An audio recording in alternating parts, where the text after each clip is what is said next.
Ayo, segera download Quran Tadabbur, tafsir dalam genggaman Anda.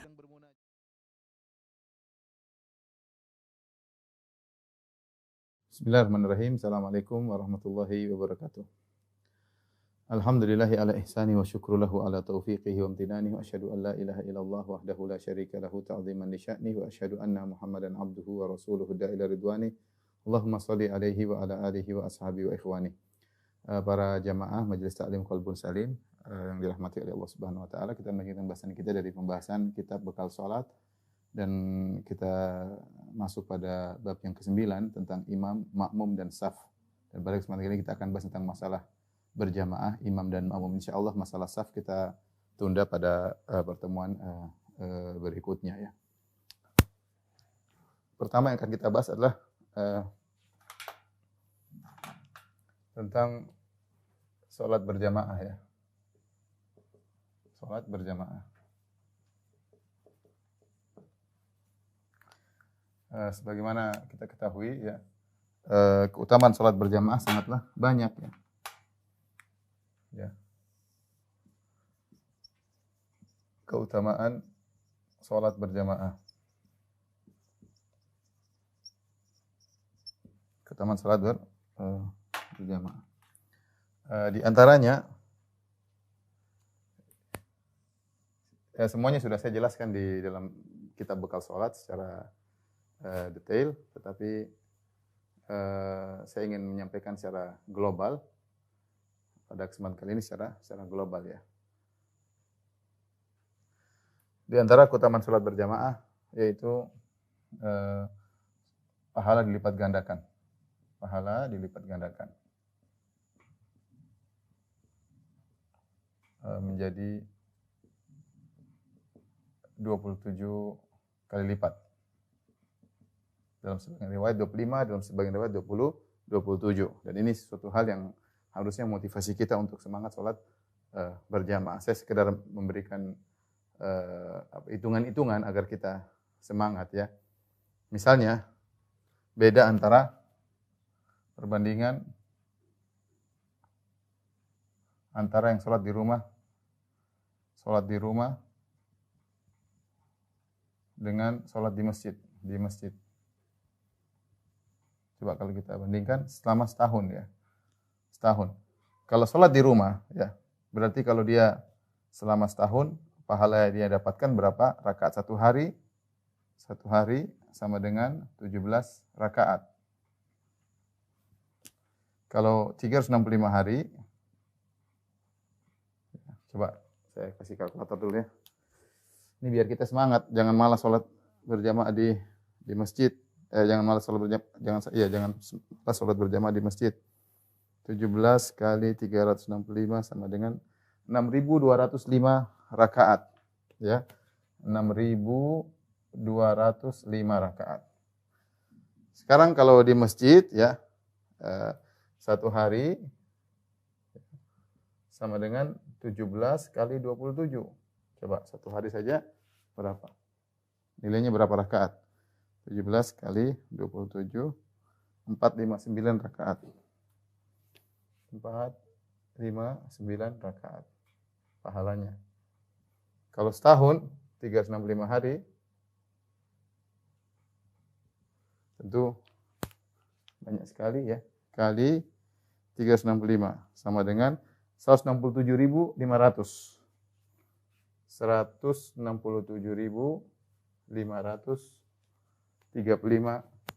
rakaat.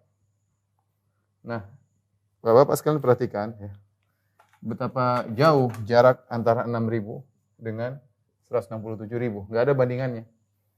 Maka kalau seorang salat di rumah, dia tentu akan merasakan banyak kerugian ya. Bayangkan, ini baru setahun, bagaimana kalau 2 tahun, bagaimana kalau 3 tahun.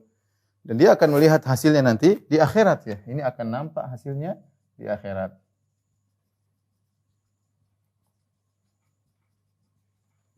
Ya. Sekarang tidak nampak memang, kita tidak kelihatan ya. Tapi seandainya pahala tersebut nampak di dunia, misalnya kalau Nabi mengatakan barang siapa yang sholat di masjid dapat 27 gram emas, oh masjid full pasti. Masjid pasti full. Enggak usah emas. Barang siapa yang sholat di masjid dapat 27 kambing, dapat 27 nasi bungkus, orang rame. Tapi kita tidak bicara tentang pahala di dunia, kita bicara pahala akhirat. Maka kita bisa bayangkan bagaimana terlalu jauh. Ini 167.000, bedanya bisa 161.000 sendiri. Ini 6.000, di sini 167.000. Ya. Jadi sangat signifikan pahala yang berbeda antara sholat di rumah dengan sholat di masjid. Maka seorang berusaha untuk semangat sholat di masjid. Kemudian di antaranya setiap langkah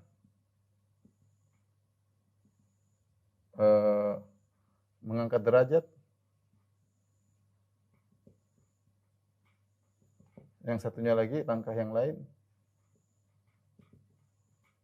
mengurangi dosa, menghilangkan dosa. Nah, kita ini dosa banyak ya, Bapak-bapak yang dirahmati Allah Subhanahu wa taala. Kita ini dosanya banyak.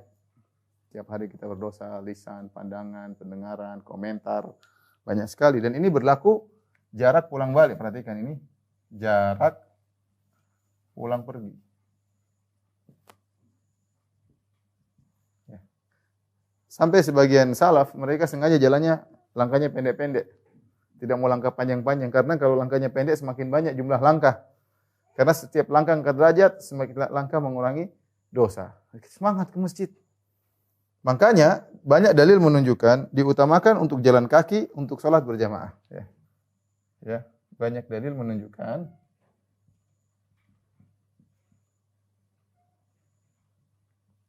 keutamaan jalan kaki. Jalan kaki untuk sholat berjamaah. Sholat berjamaah, ya. Bukan naik kendaraan. Bukan naik kendaraan. Hadis-hadis banyak ya. Seperti Rasulullah SAW sebut tentang sholat Jumat, barang siapa yang keluar pagi-pagi hari menuju sholat Jumat, kemudian dia langkahkan kaki menuju pagi-pagi, man bakkara, man ghassala waqtasala wa bakkara wabtakara, barang siapa yang di pagi hari berhubungan dengan istrinya, kemudian dia mandi, kemudian dia segera menuju ke masjid, kemudian dia summa dana minal imam, kemudian dekat dengan imam sholat Jumat, fa ansata, kemudian dia mendengar, karena lahu bi kulli khutwatin yakhtuha, maka setiap langkah yang dilangkahkan kakinya akan mendapatkan pahala puasa selama setahun, pahala salat malam selama setahun. Ini dalil bahwasanya dianjurkan untuk berjalan memang. Berjalan. Kita tahu hukum asalnya syariat tidak mempersulit. Kalau ada yang mudah kenapa dipersulit? Sekarang Ustaz ada motor, ada mobil, ya syariat asalnya demikian. Tapi khusus untuk salat datang dalil-dalil secara khusus menganjurkan kita untuk berjalan. Seperti kisah seorang yang rumahnya jauh, dia rumah paling jauh. Nanti kita ada dalam buku bekal sholat ya. Kemudian terkadang lewat di panas hari, terkadang gelap hari. Sampai ada yang memberi ide bagaimana kalau dia pindah rumah, atau bagaimana kalau kita belikan himar untuk dia naik. Dia nggak mau. Dan Nabi membenarkan sikap dia. Dia lebih milih untuk berjalan kaki. Kenapa? Karena jalan kaki itu dituntut ketika dalam sholat. Setiap langkah menambah derajat, setiap langkah mengurangi dosa. Demikian juga ketika Bani Salimah ingin pindah dekat Masjid Nabawi. Rumahnya kan jauh kampung Bani Salimah. Ingin pindah dekat Nabawi, maka Nabi mengatakan tidak perlu. Bani Salimah, diyarakum tuktab atharukum. Kata Nabi SAW, wahai Bani Salimah, tetaplah kalian di rumah-rumah kalian meskipun jauh. Karena langkah kaki kalian dicatat oleh Allah Subhanahu wa taala. Maka dengan demikian kita semangat ya. Semangat agar kita agar kita pergi sholat berjamaah, karena setiap langkah kaki ini kita semakin tinggi derajatnya. Bayangkan kalau kita misalnya masjid 500 meter. Wah, jauh sekali ya 500 meter. 500 meter, 1 meter misalnya kita langkah 2 langkah. Berarti kalau 500 meter bolak-balik 1 kilo. Kalau 1 meter 2 langkah 1 kilo berarti bisa 2000 langkah dong bolak-balik. 2000 langkah dan 2000 derajat, 2000 dosa hilang. Masya Allah. Ya. Jadi semangat. Ya. Semangat. Kemudian kecuali kalau ada uzur, kata Syekh Utsaimin, ya. Kecuali kalau ada uzur.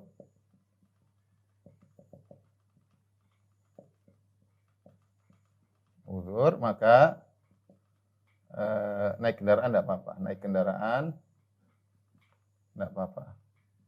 Tidak apa-apa.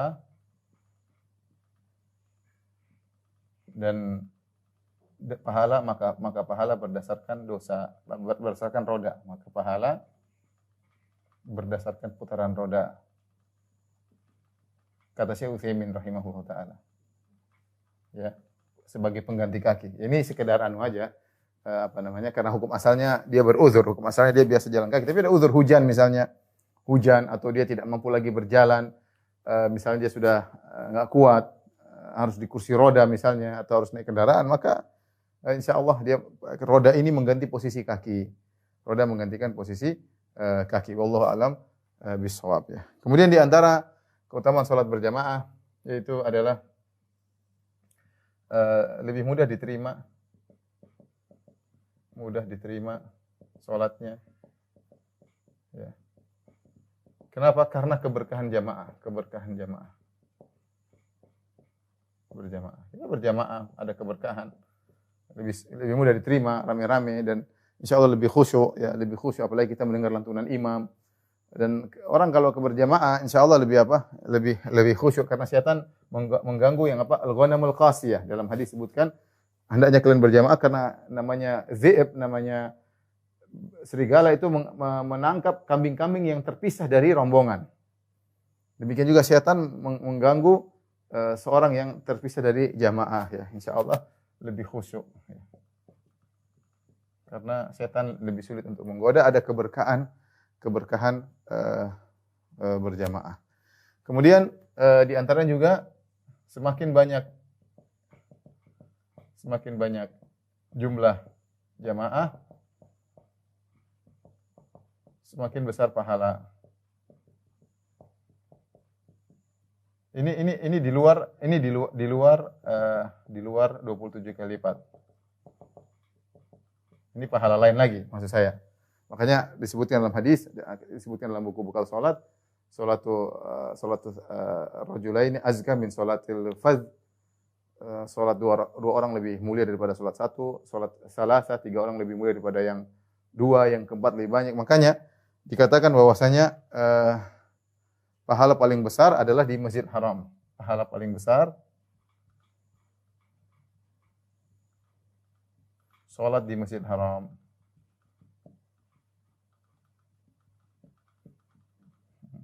Dari sisi jumlah jamaah yang paling banyak.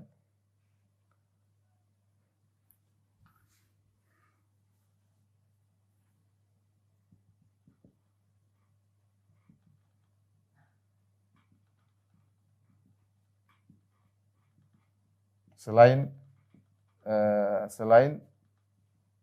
27 kali lipat, selain lagi 100.000 kali lipat karena di haram, karena di Masjid Haram, kali lipat karena di Masjid Haram. Jadi benar, sebagian ulama berpendapat bahwasanya seluruh masjid Makkah, semua orang yang sholat di masjid-masjid di kota Makkah selama dalam tanah haram pahalanya 100.000 kali lipat. Selain dapat 27 derajat, 100.000 kali lipat, tetapi di Masjidil Haram paling banyak. Kenapa? Karena jamaah paling full di situ. Kalau musim haji bisa mungkin berjuta-juta dalam masjid full, lantai 1, lantai 2, bedroom, lantai 3, semuanya full, dan itu semakin banyak jamaah semakin besar pahala ya. Ini banyak keutamaan salat berjamaah. Saya kasih gambaran saja ini sekitar beberapa hal yang mungkin membantu kita untuk semangat sholat berjamaah. Belum lagi kalau kita berjamaah kita otomatis ya, kalau kita berjamaah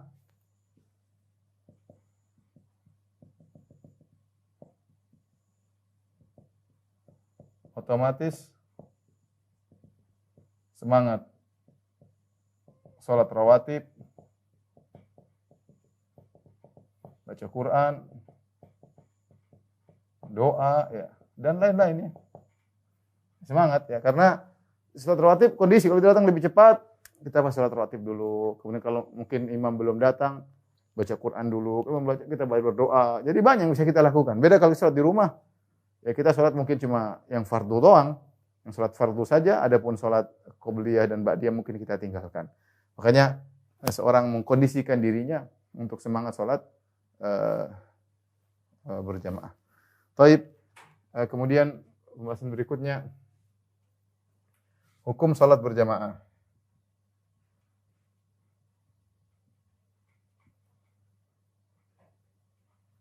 berjamaah. Sebelum salat fardu berjamaah. Hukum salat fardu berjamaah. Ya, adapun untuk lelaki, kaum lelaki. Pertama, jika suatu negeri sepakat meninggalkan salat berjamaah,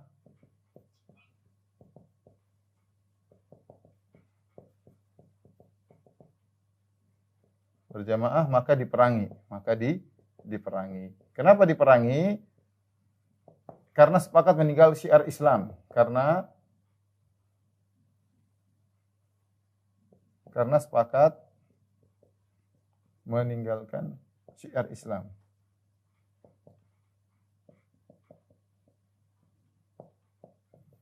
Ini kalau ada suatu negeri Islam tidak mau mendengar salat berjamaah, ya maka diperangi oleh negeri Islam, ya. Maka diperangi dengan negeri Islam. Yang kedua, bagi lelaki, hukum salat berjamaah bagi lelaki.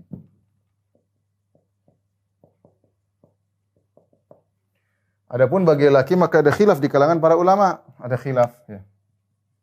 Ada beberapa pendapat, ya. Ada yang mengatakan misalnya fardu ain.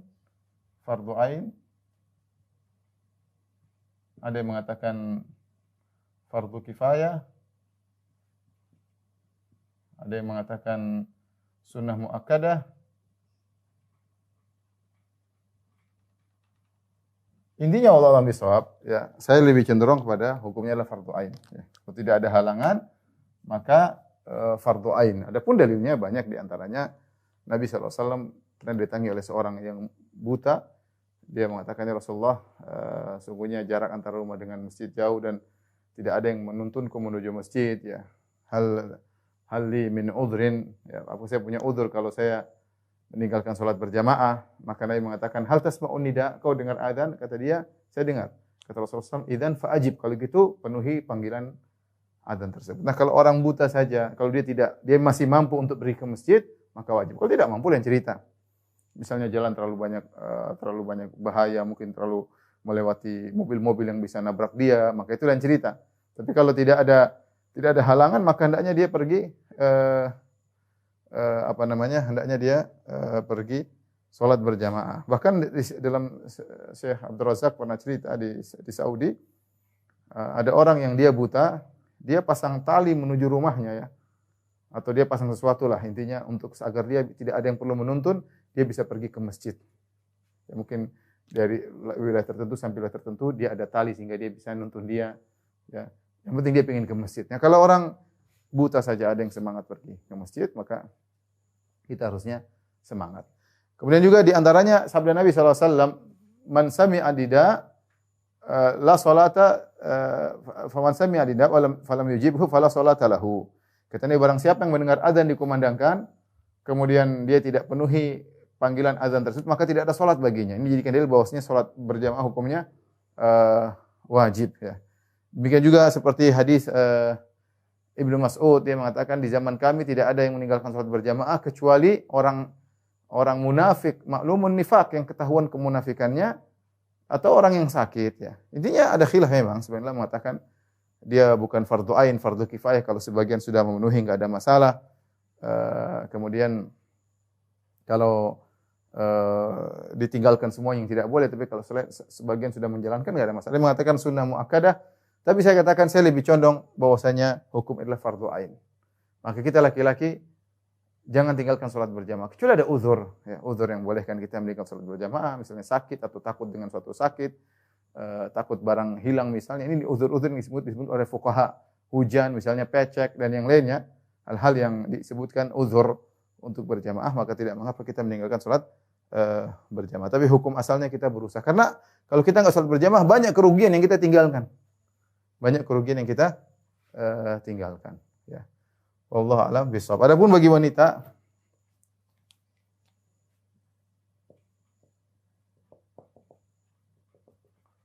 tapi kita akan bahas setelah ini, tolong dihapus.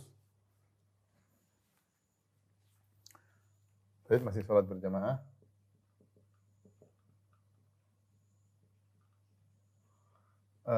Hukum salat berjamaah bagi wanita.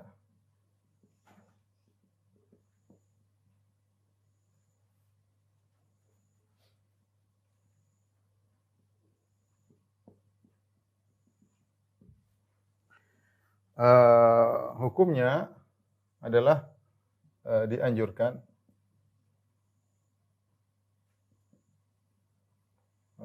salat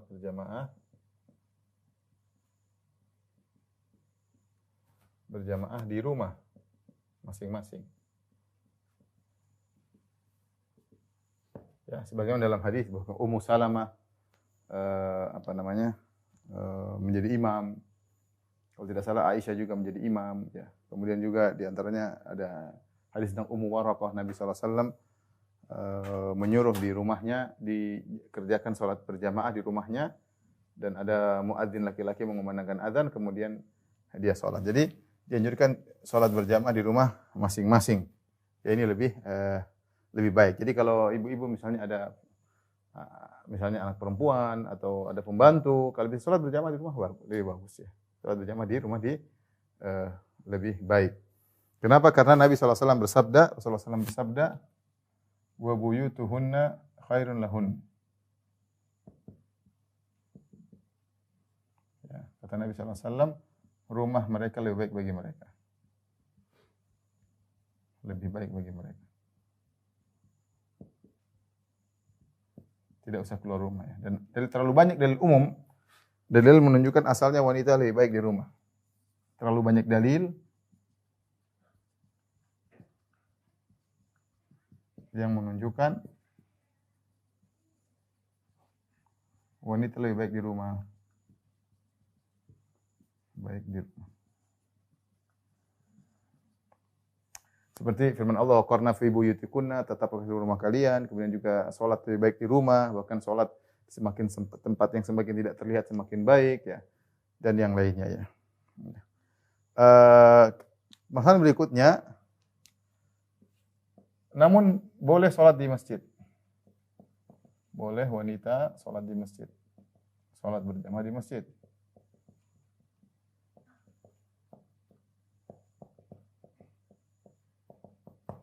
Dengan syarat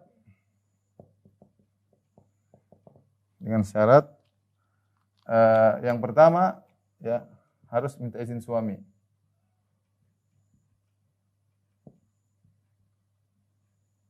Ini pendapat yang lebih kuat ya. Kenapa? Karena keberadaan istri di rumah itu hak suami. Karena di antara hak suami adalah istri nongkrong di rumah, maksudnya menetap di rumah, tidak keluar-keluar. Sehingga secara umum wanita kalau mau keluar rumah harus minta izin kepada suaminya. Suaminya yang kerja cari nafkah, dia tugasnya di rumah, nunggu suami kapan datang siap melayani suami. Ketika kalau dia mau keluar rumah dia harus minta izin. Keluar untuk apa? Termasuk di antaranya tatkala hendak salat ya. Nah, makanya Rasulullah SAW bersabda, Rasulullah SAW, la tamna'u ima Allah masajid Allah. Buyutuhunna khairan lahunna. Kata Nabi SAW, jangan kalian melarang para wanita ke masjid. Jangan melarang para wanita ke masjid.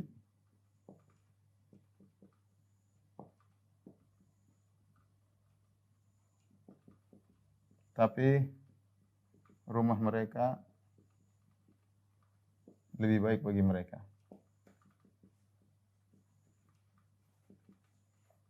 Jadi para suami kalau istri-istrinya minta izin untuk ke masjid, maka hendaknya mereka izinkan, jangan dilarang. Tetapi intinya wanita harus minta izin. Dan kalau suaminya tahu dia ke masjid dan suaminya tidak melarang, itu adalah secara umum adalah izin ya. Izin pernah sekali, izin kedua kali, selanjutnya setiap ke masjid suami tidak melarang, berarti itu tidak jadi masalah ya. Berarti sudah diizinkan ya. Jadi pertama harus minta izin. Yang kedua, adab ke masjid harus diperhatikan. diperhatikan. Yang pertama, tidak boleh pakai minyak wangi. Tidak boleh pakai minyak wangi.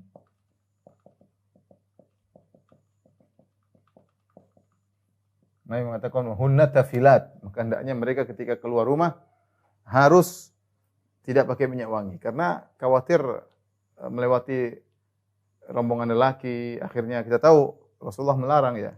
Ayu imra'atin ista'tarat famarat ala qaumin liyajidu min harihaha fahiya zaniyah. Wanita mana saja yang pakai parfum kemudian melewati rombongan lelaki agar mereka bisa mencium aromanya, maka dia wanita pezina. Tidak boleh seorang wanita berhias untuk selain suaminya. Ya, tidak boleh pakai minyak wangi, kemudian tidak boleh berhias. Berhias tidak boleh ya. Kemudian untuk wanita yang terkenal cantik ya, zatu hay'ah, kalau para ulama Syafi'iyah mengatakan demikian, untuk wanita yang spesial cantiknya ya. Semua wanita cantik insyaallah, tapi ada yang spesial cantiknya ya. Maka jangan ke masjid. Kecuali bercadar.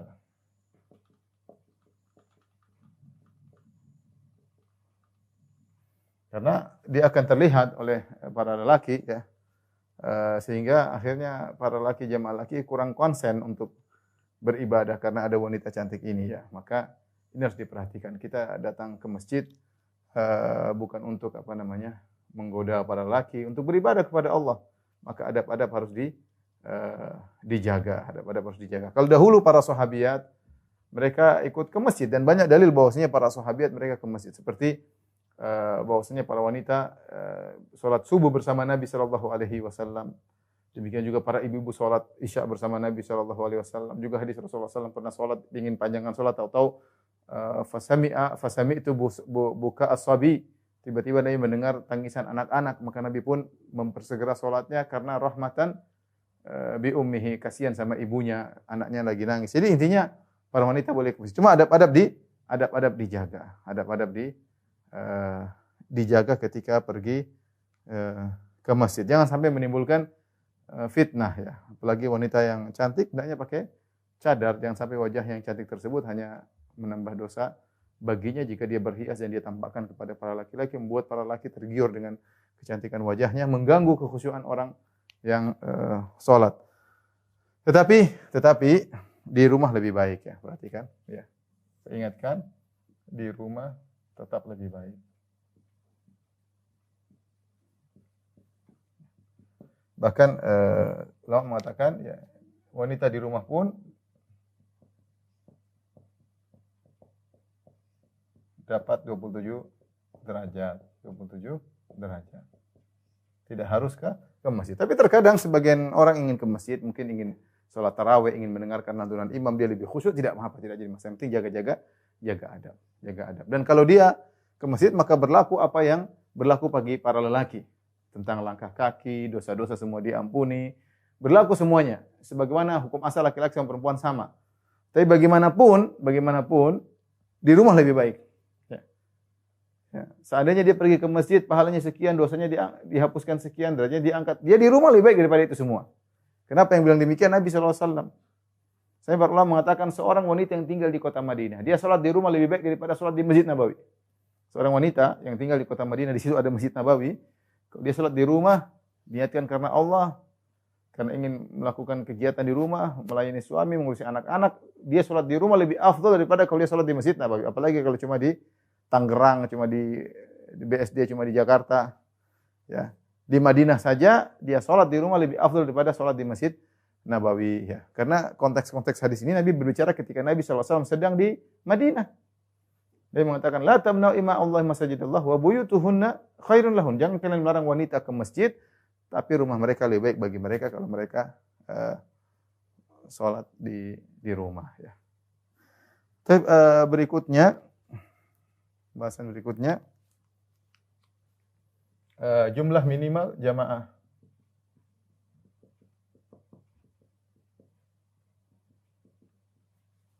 Ada dua pendapat ya. Ada yang mengatakan minimal 2 orang. Ada Ada yang mengatakan minimal 3 orang. Allah alam bisawab. Yang lebih kuat adalah minimal dua orang, ya. Dalam hadis falia ummakuma akbarukuma, dalam hadis hendaknya yang jadi imam yang terbaik, yang paling besar di antara kalian berdua. Kemudian juga hadis tentang ketika Rasulullah SAW ada seorang masbuk, Rasulullah SAW mengatakan man yatasaddaq ala hadza, siapa yang mau bersedekah atas orang ini. Jadi makmum 2 orang sudah dianggap apa? Makmum, ya, berjamaah. Dan dalam beberapa hadis Rasulullah SAW salat malam, kemudian sahabat kalau tidak salah Ibnu Abbas radhiyallahu taala anhuma salat di samping kiri Nabi kemudian pindahkan ke sebelah kanan. Jadi berjamaah meskipun dua orang. Jadi jumlah minimal jamaah adalah dua orang, ya. Jadi jangan sampai masjid-masjid kosong dari jamaah. Seorang berusaha kalau dia pulang ke kampung, karena sebagian kampung benar. Saya sebagian cerita oleh sebagian kawan, kita kampung enggak ada yang azan zuhur, enggak ada yang azan asar. Nanti kalau maghrib isya baru masjid full. Enggak, tegakkan jamaah. Zuhur kita datang sendiri. Kalau enggak ada salat sendiri, insyaallah dapat salat berjamaah karena enggak ada yang datang. Ya sudah. Sebagian orang dia yang jadi muadzin, dia yang qomatkan, dia yang jadi imam sekaligus dia jadi makmum sendiri. Ya, tapi seorang berusaha niatkan pergi salat berjamaah, ya. Ketika tidak ada, tetap sholat, mudah-mudahan tetap mendapatkan sholat berjamaah. Karena dia sudah berusaha menuju ke masjid. Taib ini berkaitan tentang sholat berjamaah. Sekarang kita akan masuk dalam pembahasan Taib ini. Ada berikutnya, sholat jamaah. Salat-salat yang disunahkan untuk berjamaah, ya.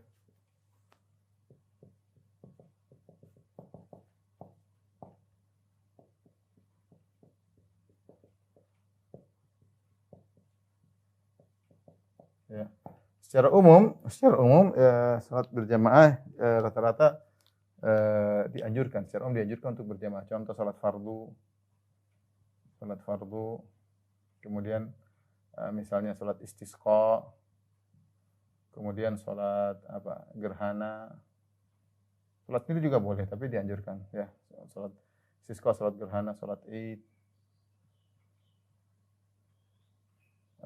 Kemudian sholat tarawih. Jadi banyak, ya.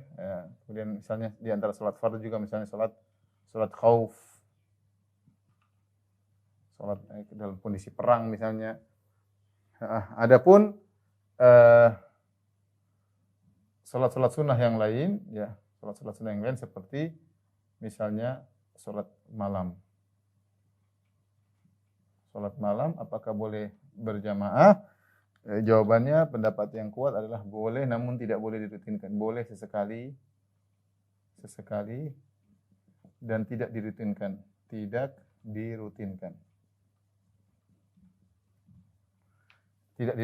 Sebagaimana Nabi SAW pernah salat malam, kemudian beberapa sahabat ikut, seperti Ibnu Abbas pernah salat berjamaah, Hudzaifah pernah salat berjamaah, salat malam bersama Nabi. Tapi bukan suatu rutinitas. Ya, bahkan Nabi SAW aja dengan istrinya Rasulullah salat sendiri, Aisyah sendiri, Rasulullah sendiri, karena salat malam asalnya seorang ingin berkholwat bersama Allah Subhanahu wa taala. Tetapi sesekali kalau dia ingin berjamaah boleh. Ya, misalnya kita lagi bertamu di rumah orang, mumpung kita bertamu di rumah Ustaz, kita salat berjamaah sama Ustaz. Boleh saja sesekali. Salat malam kemudian bareng-bareng, atau lagi camping misalnya, ingin salat malam bareng-bareng, boleh sesekali. Tapi tidak boleh dijadikan rutinitas. Karena rutinitas salat malam berjamaah cuma di bulan Ramadan, itu saja. Adapun yang lain maka tidak menjadi rutinitas, dan sebaik-baik petunjuk para salaf. Demikian juga sebagian ulama seperti Nawawi mengatakan, demikian juga salat duha misalnya. Demikian pula salat duha. Hukum asalnya adalah tidak hukum asalnya tidak berjamaah. Namun kalau ada yang melaksanakan salat duha berjamaah, maka tidak mengapa sesekali. Ini dinyatakan oleh Imam Nawawi dan juga dikatakan oleh Imam Syafi'i rahimahullahu taala. Sebelumnya Imam Syafi'i, demikian pula salat duha sesekali berjamaah tidak dilarang, ya. Sesekali berjamaah tidak dilarang. Misalnya kita lagi di rumah, kemudian pingin sekali anak-anak ya saya sholat dua sama Abi sekali, boleh-boleh saja ya. Karena mereka mengkiaskan ya. Rasulullah SAW pernah juga sholat di rumah seseorang, di rumah Anas bin Malik misalnya, atau sebagian sahabat di waktu duha, kemudian Rasulullah sholat berjamaah di rumah mereka, ya, rumah mereka. Jadi hukum asalnya sholat sendiri-sendiri, tetapi sesekali sholat berjamaah tidak jadi masalah. Lain halnya dengan yang ini semua dianjurkan selalu untuk berjamaah. Wallahu a'lam bishawab. Tapi kita selesai dari permasalahan berjamaah, kita akan masuk pembahasan tentang imam dan makmum. Imam dan makmum. Adapun dalil-dalil secara panjang lebar, ibu silakan baca dalam kitab bekal salat. Baik, kita sekarang membahas tentang imam. Di sini ada beberapa permasalahan, ya. Saya bacakan secara singkat, ibu karena waktu tidak banyak lagi. Yang pertama, pembahasan siapakah yang berhak menjadi imam? Ada secara umum ada dua pendapat yang paling mengkerucut dua pendapat. Pendapat pertama adalah yang paling aqra, yang paling pandai dalam masalah baca Al-Qur'an, itu fasih, kemudian tahsinnya bagus, bacanya enak. Yang kedua adalah yang paling faqih, yang paling berilmu. Yang paling berilmu. Tentunya diharapkan seorang imam dia adalah yang pandai baca Quran dan dia juga seorang yang faqih. Ya, itu yang ustaz sekaligus ahli baca Quran itu yang terbaik. Tapi kalau seandainya tidak dua-duanya, satu faqih tapi baca Qurannya kurang enak, yang satu baca Qurannya enak tapi dia bukan ustaz. Dalam hal ini wallahu alam bisawab, yang lebih diutamakan adalah yang aqra, yang paling pandai Al-Qur'an, yang paling banyak hafalannya, yang paling bagus bacaannya, selama dia menguasai hukum-hukum masalah keimaman, ya. Dia punya ilmu, bukan dia bodoh maksudnya, tapi dia pandai bacaannya bagus, kemudian hafalannya banyak, dia punya fikih lah tentang masalah salat secara global, ya. Meskipun dia bukan ustaz, itu yang lebih diutamakan, ya. Karena dalam hadis kata Nabi sallallahu alaihi wasallam, "Idza ijtama'a salasatun falyummahum ahaduhum." Jika berkumpul 3 orang, maka jadilah salah seorang dari mereka yang jadi imam. Wa ahaqquhum bil imama aqra'uhum, dan yang paling utama untuk menjadi imam adalah yang paling pandai baca Quran, yang paling pandai baca Al-Qur'an, ya. Yang paling pandai baca Al-Qur'an. Ada hadis yang lain, ya ummul qaum aqra'uhum li kitabillah. Yang menjadi imam adalah yang paling mahir dengan Al-Qur'an. Fa in kanu fil qira'ati sawa'an, kalau ternyata mereka sama-sama mahir dalam Al-Qur'an, fa a'lamuhum bisunnah, maka yang paling ngerti tentang sunnah Nabi. Fa in kanu fi sunnah sawa'an, kalau ternyata mereka sama dalam masalah sunnah, fa aqdamuhum hijratan, maka yang paling dahulu berhijrah. Ya, kalau gampangan kita sekarang yang paling sadar lebih dahulu siapa, ya, yang paling hijrahnya lebih dahulu. Kalau dahulu yang hijrah Mekah ke Madinah itu yang lebih utama. Fa in kanu fil hijrati sawa'an, kalau mereka dalam hijrah sama, fa aqdamuhum silman, maka yang pertama kali masuk Islam. Wala ya ummanna rajula fi sultanihi wala yaqul fi baiti ala tarku ila bait. Intinya di sini Nabi mengajarkan bahwasanya masalah keimamahan, masalah jadi imam bukan sembarang orang. Bukan ikut hawa nafsu kita, ya. Ini yang paling tua jadi imam. Enggak. Ini orang kampung sini jadi imam. Enggak, kita kalau sudah ngurus masjid, harusnya kita ikut sunnah. Cari mana yang paling ahli dalam baca Quran untuk jadikan imam rawatib. Karena imam ini punya pengaruh dalam kekhusyuan salat, dalam pengaruh terhadap jamaah, ya. Kita berusaha mencari orang yang terbaik, ya.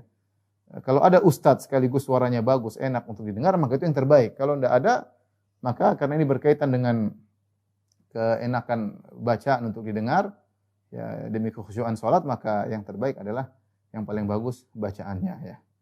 Ini pendapat yang paling kuat wallahu a'lam bishawab. Jadi yang paling bagus bacaannya, tajwidnya bagus, dan dia harus punya ilmu dasar tentang masalah salat, ya. Dia harus punya ilmu dasar tentang masalah salat. Karena kita sebagian orang, ya, jadi imam harus yang paling tua, bacanya sudah susah, enggak kedengaran, kadang-kadang repot seperti itu, ya, enggak kedengaran, dan akhirnya orang-orang hilang kekhusyuannya, makmum hilang kekhusyuannya. Terus permasalahan berikutnya, jadi saya ulangi, imam ini, masalah imam adalah kedudukan bergengsi di syariat. Tidak sembarang orang maju untuk nekat pede jadi imam, enggak.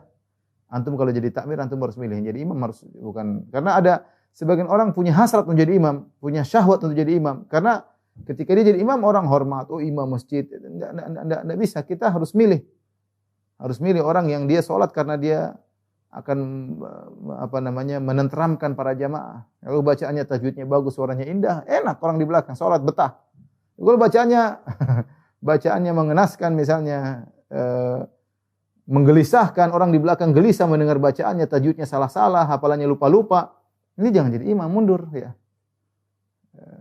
Bukan masalah merendahkan orang, enggak, ini masalah perintah Nabi yang suruh. Kita yang jalankan sunnah. Aqra'uhum li kitabillah. Jadi imam yang paling paham tentang Al-Qur'an. Yang paling paham tentang Al-Qur'an ya.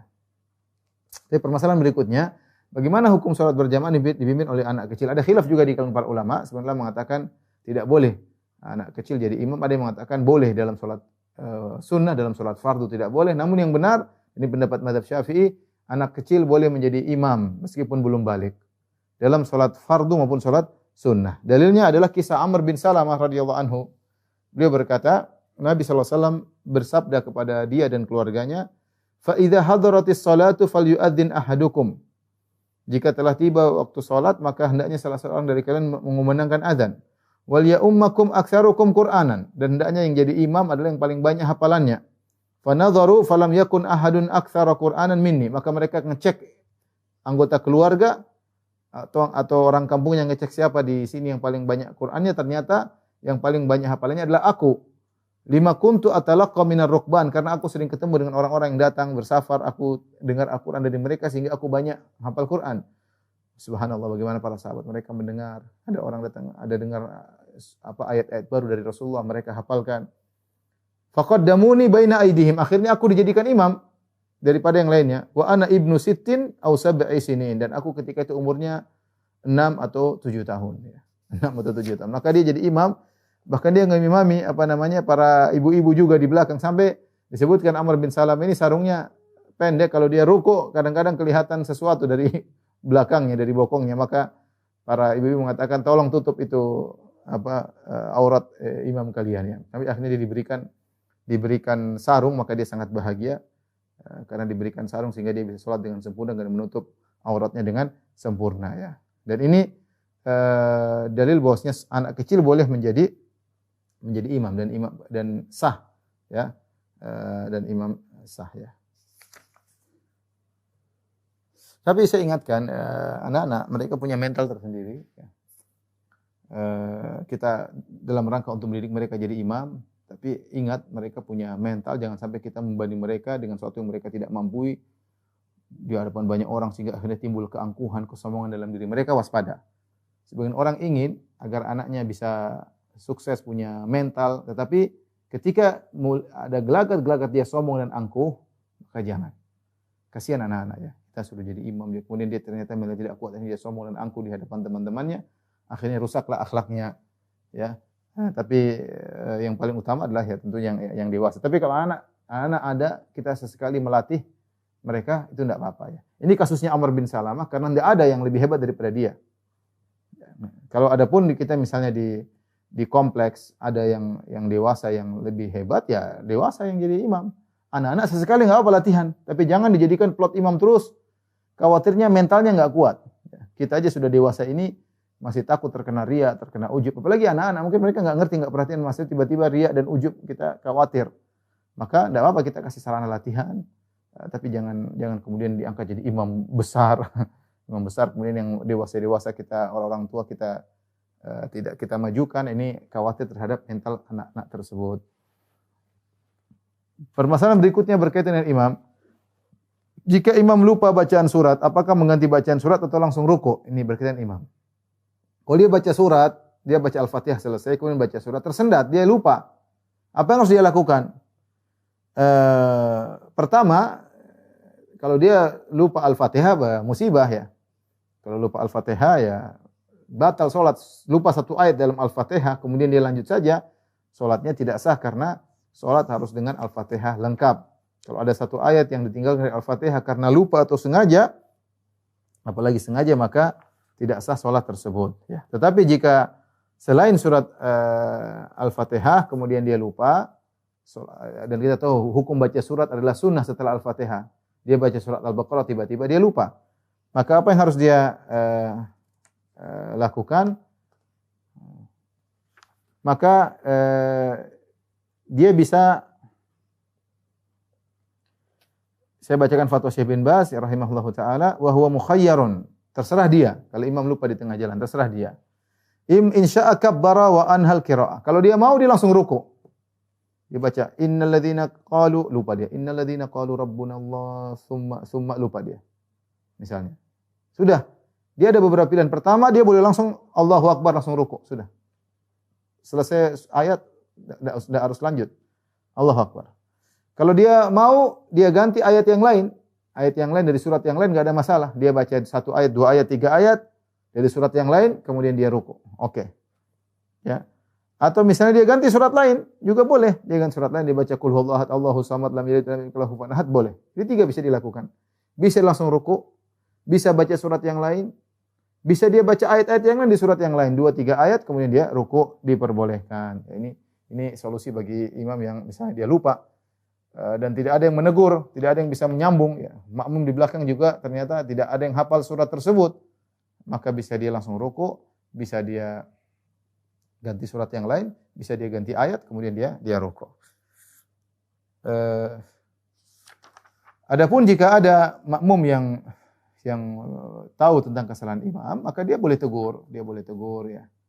Dan terutama makmum yang persis di belakang imam ya, persis belakang imam. Ya. Adapun makmum yang jauh dari imam ya, kalau jadi maksud saya kalau imam salah, serahkan yang di depan. Ada kebiasaan di sebagian masjid, ketika imam salah karena imam baca surat yang mudah, semua ikut negur. Ramai sehingga imam bingung siapa yang mau diikuti. Ya, jadi aturannya jangan semua bicara, yang di depan saja yang dipercaya oleh imam untuk kalau dia salah ditegur. Karena kalau semua bicara imam bingung, dia hanya mendengar suara gaduh, suara menggema, tidak tahu apa yang bisa dia ikuti. Ya. Kemudian apalagi kalau imamnya jauh seperti di Masjid Nabawi, imamnya di depan, kemudian makmumnya sekilo di belakang, 500 meter di belakang imam, percuma dia negur ya, percuma. Ya, bukan kemampuannya. Dan tidak akan sampai suaranya. Tapi jika imam batal, apakah makmum batal? Jawabannya tidak ya. Rasulullah SAW bersabda dalam hadis Abu Hurairah, yusalluna lakum fa in asabu falakum.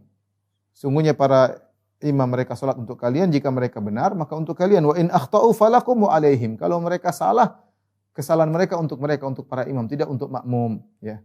Oleh karenanya Ibnu Munzir berkata, hadzal hadits yaruddu ala man za'ama anna salatal imam idza fasadat fasada salatu man khalfahu. Hadis ini membagi bantahan barang siapa yang menyangka kalau imam salatnya batal maka makmum juga batal. Jawabannya tidak. Kalau imam ternyata salatnya, taruhlah imam salat tidak sahnya buat dia. Taruhlah seorang imam salat, dia lupa berwudu, dia salat jadi imam, makmum belakang salat semua. Ternyata dia sadar saat ini salat tidak sah. Apakah makmum juga tidak sah? Jawabannya tidak. Makmum tetap sah karena makmum salat berwudu, imamnya yang lupa wudu untuk salat. Maka yang tidak sah cuma salat imamnya. Baik, seandainya imam batal di tengah jalan, tahu dia buang angin misalnya, atau intinya dia batal lah. Dia harus keluar dari salat. Apa yang dia lakukan? Sementara salat sedang berjalan. Contohnya misalnya dia batal rakaat kedua. Apa yang dilakukan ketika dia batal? Ada beberapa kemungkinan yang bisa dia kerjakan. Yang pertama adalah dia menunjuk orang untuk menggantikannya. Dia pegang tangan seorang, dia tarik jamaah untuk jadi posisi dia. Boleh. Atau dia sudah wasiatkan, nanti kalau setiap dia batal ada imam pertama, pengganti pertama yang siap maju. Sudah ma'ruf. Dia bilang kalau saya nanti batal, kamu ya. Kalau kamu enggak ada, B enggak ada, C. Sudah diatur. Maka berjalan dengan aturan ya. Di antara yang pernah terjadi adalah pada kisah Umar bin Khattab radhiyallahu anhu, ketika Umar bin Khattab ditikam oleh Abu Lu'lu' al-Majusi, dan dia tidak bisa melanjutkan salat sementara tikaman 3 di perutnya dan darah keluar, tidak bisa melanjutkan salat, maka dia pun menarik tangan Abdurrahman bin Auf. Abdurrahman bin Auf akhirnya menjadi imam dan dia salat dengan cepat agar salat segera selesai. Ini boleh, cara pertama. Imam batal, maka dia tarik orang untuk menggantikannya. Kalau ternyata imam tidak menunjuk seseorang pun, dia batal kemudian dia keluar meninggalkan masjid, maka boleh salah seorang dari makmum berinisiatif untuk maju, enggak ada masalah. Maju aja. Insyaallah yang lain paham. Satu maju yang merasa dia punya bisa melanjutkan salat, dia maju menggantikan imam tadi, enggak ada masalah. Meskipun tidak ditunjuk oleh imam, boleh dia menggantikan posisi imam tersebut. Ya. Kalau seandainya salat kemudian imam batal dan tidak ada yang maju, tidak ditunjuk dan tidak ada yang maju, maka boleh salat sendiri-sendiri. Maka boleh salat sendiri-sendiri. Ya. Sebagaimana ketika Muawiyah sedang salat kemudian ditikam, maka orang salat sendiri-sendiri. Salat sendiri-sendiri. Tidak ada imam yang menggantikan, salat sendiri-sendiri ini juga diperbolehkan. Bahkan di antara yang menarik dalam satu hadis, jika imam batal, dia boleh suruh makmum nunggu. Kemudian dia berwudu, dia balik lagi. Dia boleh nunggu, suruh makmum berwudu, kemudian pergi, dia balik lagi. Sebagaimana pernah terjadi di Masjid Nabawi, Syekh Ali Al-Hudzaify hafizahullah, ketika dia takbir, kemudian dia merasa dia batal. Dia mengatakan, wahai jamaah tunggu sebentar. Kemudian dia berwudu, kemudian dia masuk lagi, melanjutkan keimamahannya. Ya. Ini juga tidak jadi masalah.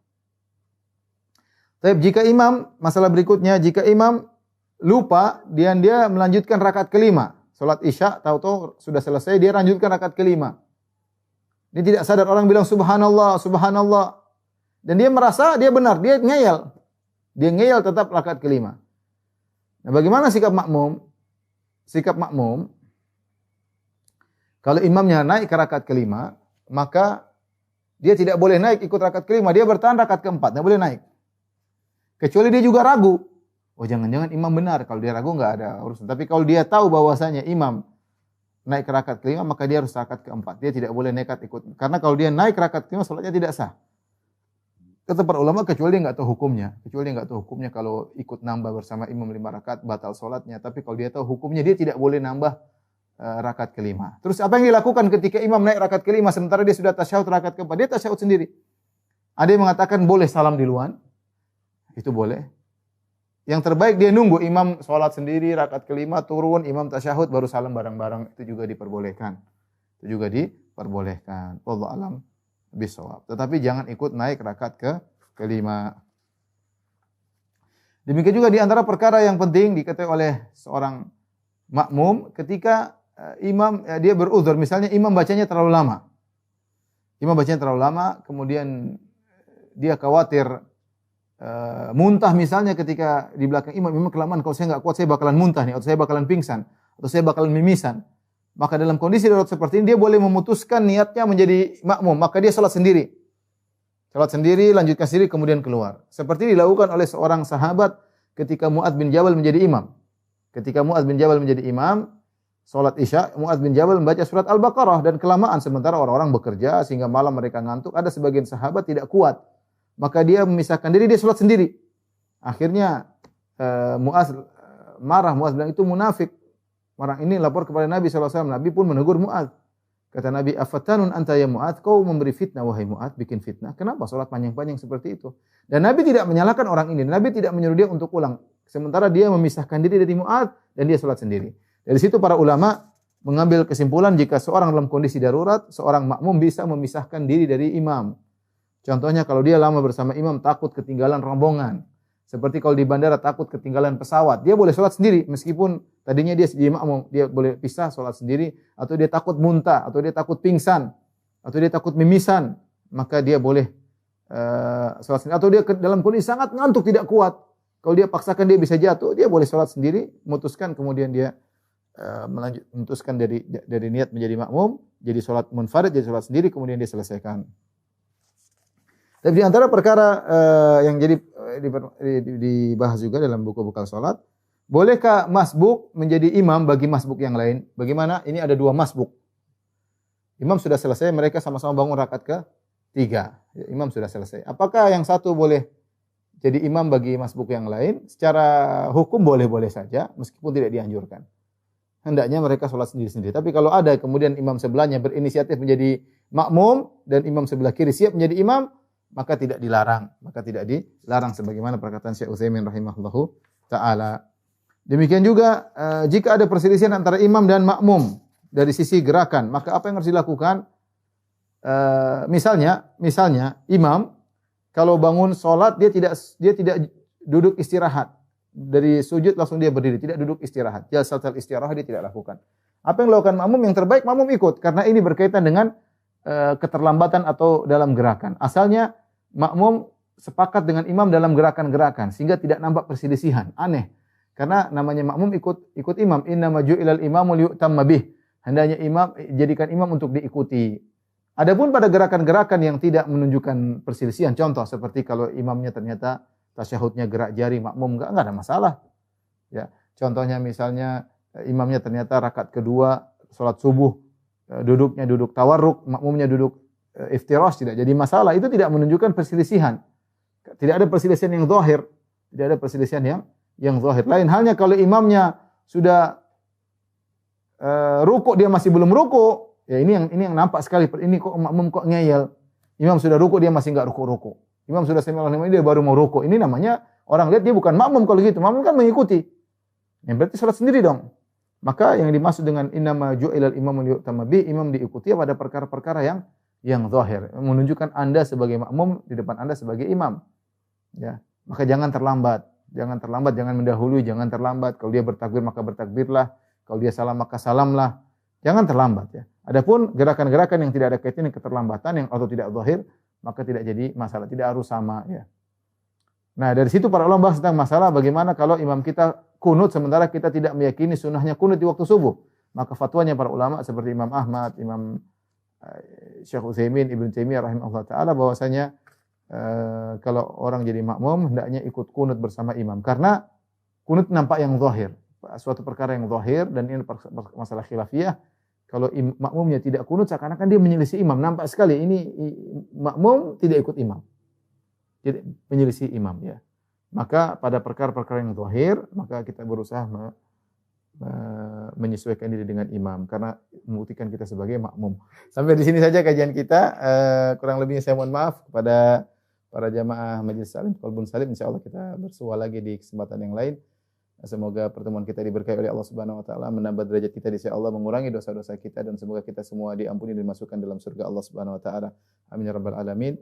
Wabillahi taufiq wal hidayah. Assalamualaikum warahmatullahi wabarakatuh.